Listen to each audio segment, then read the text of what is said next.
Γιατί ο ΦΟΣΔΑ είναι το καινούριο μακρύ χέρι της ιδιωτικοποίησης όχι μόναχα των απορριμμάτων, αλλά γενικότερα της διαχείρισης του απορρίμματος.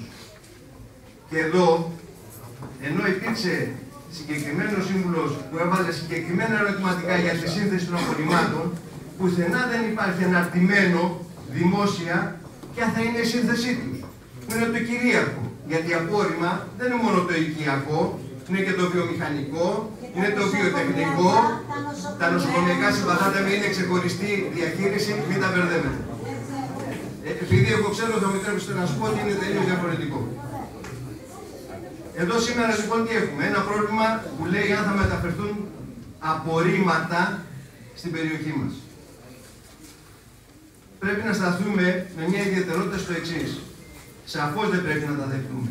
Αλλά ταυτόχρονα θα πρέπει η Δημοτική Αρχή να καταλάβει ότι είναι υποχρεωμένη να απαιτήσει από την κεντρική εξουσία την ολοκληρωμένη μελέτη αναβάθμισης και διαχείρισης του χώρου της περιοχής που μας αφορά, που ζούμε, που μεγαλώνουν τα παιδιά μας και τα εγγόνια μας.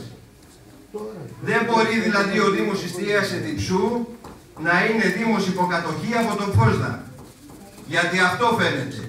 Κάποιοι θέλουν να μετατρέψουν τους Δήμους σε υποχείρια ανώνυμων εταιριών. Διότι μιλάνε για μεταφορά. Μίλησε κάποιος συνάδελφος, θα μου τρέψετε να σας λέω έτσι, για τα παιδάκια στην Ηλία ή στην Τίνο. Εκτός από τα παιδάκια και την υγεία, υπάρχει και το οικονομικό κόστος. Αυτό το πρόσθετο οικονομικό κόστος της μεταφοράς από άλλες περιοχές εδώ θα το πληρώσουν οι κοινωνίες από τις οποίες θα φεύγουν. Αυτά τα αποκρύπτουν.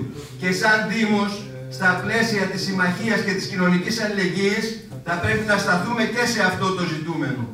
Δεν μπορεί να αγνοούμε μέσα σε αυτές τις οικονομικές αδυναμίες και αστοχίες ποια θα είναι η επιβάρηση άλλων. Θέλω να κλείσω με τούτο.